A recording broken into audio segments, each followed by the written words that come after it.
Өнөөдөр тантай зурж өнгөрсөн хүмүүсийн хэдэн сэтгэц мэдрэлийн өвчтөө гэдгийг та хэлж чадах уу? Хэрв та энэ хүү зохиолын бүтэн хувилбарыг сонсохыг хүсвэл Mbook аппликейшнээр сонсоорой. Зохиолыг бичсэн Гайтан, дуу оруулсан Б. Оргилволд. Бурхан өршөө. 4-р хэсэг.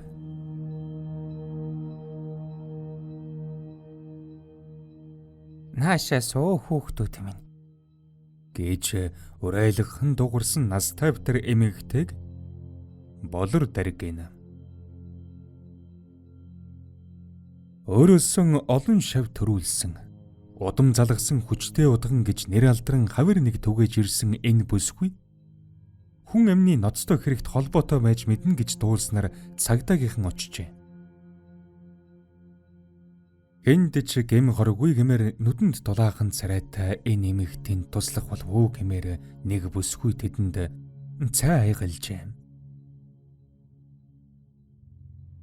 Хэрв гэмтэй хүн бол цагдаагийн дөрөнд хувцастай хүн хармагцаал сандарч твдэн харцсан гүйлгэндгийг туршлагатай мөрдөгч мөрөн сайн мэднэ.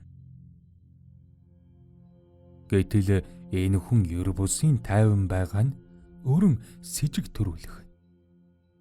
Мэд мэдэж ойр зүрийн хэдэн үг солиход удган цагдаа нарын ямар хэрэгээр ирснийг асуулаа.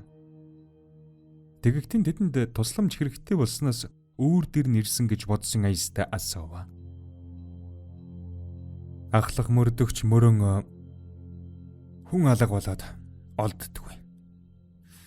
Одоо ч амьд олдохоос өнгөрсөн биз. Гэхдээ ядаж цогцыг нь олчихвол ээж авд нь өгөх юмсан л гэж бодож байна та. Гэвэл ардан өрсөн олон эд хэрэгслээсийн нэгийг сугалж аваад үзмэр хийх аядаж байх зур тагаж ирсэн залуу мөрдөгч гэр доторхыг анхааралтай ажиглаж харцаараа нэгднэггүй нэгжиж байв. Болор дараа зүүн зүгтэл байна та. Хорон санаатны гар дүрэгдчихэж 4-5 хонож байгаа юм болов уу гэмээр харагдчих байна. Ээл газар биш байна. Юмд хийгээд булжчихсан ч юм шиг. Зүүн зүг гэхээр энэ хав байж болох уу? Гэж мөрөнг асуухад удган болно. Чаахан хүүхэд юм уу та? Хайрын хүүхэд. Ингэхэд нэр нь хэн билээ? Гэвэл мөрөн Ануучин 18 Одоогоос 4 хоногийн өмнө гэрээсэн гараад сургаггүй болсон. Амьдралын боломж тааруу байснаас ухаалаг утас ашигладаггүй. Тийм болохоор байршлыг нь тогтоох боломжгүй. Сар урчмын өмнөөс л нэг удган дээр очиж бөөгийн удамтай гэж сонссон цагаас саналгүй тэр удганыхаа салхан байсан гэж аав ээж нь хэлсэн. Орчин цагт ч мэддэггүй хоёр сүлэлтэж амьдардаг хорвоо тоо. Их чинхэн төлөг дээр бол энэ хүүхэд альбин тэрэнгийн хорлол болсон л гэж гарч ирж байна. Аав ээжт нь хэлээр эхөө. Амьд биш вэ? Би харахгүй байна. Яаж ч амьд байх хүлээ дээ. Бид хэдийн цогцыг олсон. Танахаас 100 хон тийшээ хэдхэн метрийн зайд байх жалганы хөрсөн дор охины цогцыг мөчилж булаад дээгүүр нь үнс хог асгасан байна лээ. Гэж хэлэх үед ч удганы царай төлөв хэвээр байх нь сонин. Морхон оршоо гэд удган нүдэн анив. Борхон охиныг өршөөхөөс өмнө та охиныг өршөөж өгсөн биш үү? Гэхэд байр байтал арай өөр болж эхэллээ. Залуу мөрдөгч удганыг эсэргүүцэл үзүүлж мэднэ гэж бодохдоо гараан гаврууган орд төлөв. Би өршөөхий гэж болор дараа суухад мөрөн сүүлийн сар хэртэй хохирогч анууч нь танад амьдарч байсан юм билээ. Та ойр зурхан хөл гарын үзүүр зарж байсан охиноо танихгүй байна уу? Гэхэд удган гинэт дуу алдан чанга инээж гараараа гуян алгадан хүүшгийн Манай Анукаг хэлээд байна уу? Тэ Ану маань тэгээд амьд уу? Гэж Хевнийг асуухтан тэр инээж байлаа. Бүр баг таван хансан байртан инээж байхыг туршлагатай мөрдөгч анзаарч авалгүй л яах вэ? Мөрөнгө дагаж ирсэн залуу мөрдөгч түүний гараас татаж оймор байгаа авдар дээр хөх хадганд боосон урд нарийн зүйл рүү толгойд өгчээ. Мөрөн та тэр хадганд уултай зүйлээ задлаад үзүүлэхгүй юу? Болохгүй гэж сандран хэлв. Хэрв та хүсэхгүй байгаа бол би өөрөө очиод задлаад харж байгаа юм. Гэтэл удган сандарч хойш ухран хааж зогсоод болохгүй гэж байна шүү. Муу яр. За болж үз. Би шинжлэх ухаанд итгэдэг хүн. Эцэг эхэн шүдэж явхад болно гэж боддог. Элдв монхор сүсэгт итгэдэггүй. Тэгэхээр би таныг хүн амны хэрэгт холбогдолтой гэж үзэж байгаа бол шуудхан дан би таныг сэжигтэн гэж авч үзвэл би хуулийн хүрээнд таныг бүрэн дүрэн шалгах хэрэгтэй. Харин та намайг хэрэг мөрдөхөд саад болвол би таныг баривчлах хүртэл арга хэмжээ авах хэрэгтэй. Цаг нь болохоор би үзүүлнэ. Тэр цаг нь яг одоо гэж хэлээд гараан ганцхан сунгаад хадагт болтдог авчихав. Хадгийг нээж үзэхээс ч өмнө өмнөх хэрч ялзарсан махны үнэр хан хийж байлаа.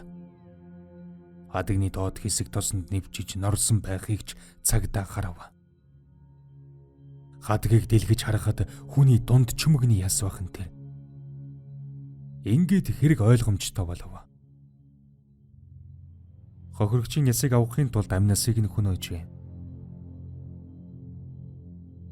Шүүх шинжилгээ хийсэн эмч эхэд эргэлзсний жучиг тайлагдлаа.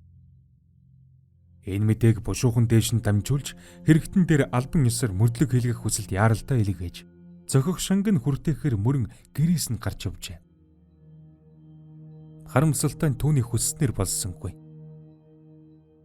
Болор дээр зүгээр нэг тэнэг амтан бишээ гэдэг нь тодорхой болжээ. Учир нь түүний эсрэг зогссон хуулийн өмнө улсын шилдэг гэсэн олон өмгөөлөгчийг зуудаг нохой адил тавьсан байв. Тэд үйлчлүүлэгчийн сэтгцийн асуудалтай. Энэ нь багадан амлсан дарамтаас болсон гэдэг гаргалгааг өмнө барьж өмгөөлсөн нь амжилттай боллоо. Мөрөн хэдий хэрэгтэн барьсан ч хохирогчийн үүднээс харахад даанч хайрын санагдана. Бас харамсан. Гарцаагүй л шоронд суух байсан юм гэж харамсан хэлснээс хойш тэр хүнд гэмт хэрэгтнүүдийн зууралдхан болж ганц орон байрны малын халаасны хулгайчдтай хөөцөлдсөн шигэн хүүж явдаг болж. Харин болор дээр 2000-аад оны ихээр баригдсанаас хойш сэтгцэн эмнэлэгт жаргаж суугаа. Олон шавнар нь өдөр алдал вэргэж мухар сүсгтэй хэдэн совлогч нарын толгойг эргүүлж хэдэн бор юм хураасан шигэн эгээтэл гэрдэн байгаа аягтай танс эхэлж суугаа гинэ. Энэ хэргийг уншиж дуусахад залуу эрдэмтний дотор хачин муу хоригв. Эгээтэл огчсонгүй. Хов хүний сүсэг бишрэл дээр тоглолт хийж хүний амь хөнөөсөн ч түүндэн огтын харамссан шинжгүй хорвоогийн агаараас шунаглан амьсгалж сууга тэр нэгэн хүнийг бодохоос ойггутав. Тэгэд болоогүй. Сурсан занган тавилгүй ойр зуурхан гарч орж онгоц захиусан буулгана гэж дөвчгнэж байгаа нь нүдэнд нь үзэгдэг шиг болжээ. Бодолдон дарагдаж суухад ажлын өрөөнд эхнэр норж ирэхийг ч мэдсэнгүй. Хүйтэн гар нь хөзүү орон тэврэхэд цожсон тон золтол түүнийг цогчсонгүй. Эхнэр нь түүний огцом шийдлээс цочиж хойш ухраад хэсэг тайвширмагдсан нөхөртөн эргэн ойртож. Хайраа, чи цаавал тийш явах хэрэгтэй юм уу? Гэж хэлээд арын нуруунд нь наалдан эргэлв. Явах хэрэгтэй. Хоёулаа энэ талаар ярьж тохирсон доо. Хэрв чи санаж байгаа бол за болж үзэлдээ. Би ямар ч чиний судлаад байгаа энэ өвчнүүд юм уу? Хаяа чи намайг арай л дэндүүлэх юм. Би уг нь чиний судалгааны объект биш, эхнэр чинь шүү дээ. Хоёулаа энэ ажлыг чинь түр хойшлуулад хүүхэдтэй болохдоо анхаарвал ямар вэ? Гэд айлгүйтэй ба. Хүүхэд бол хизээл болж гэн шүү дээ. Тэрнээс өмнө хийх ёстой ажил их байна. Одоо миний оролдоод байгаа энэ судалгаа бол маш том ажил. Сэтгцийн хүнд хэлбэрийн өвчнийг эдгэж болох гаргалгаач болж мэднэ. Дэлхийн нийтэд том нээлт болно. Тэгэхэр зайлшгүй хэрэгтэй. Тэгэд чи өөрөө мэдрэл муутай болчихвол яах юм?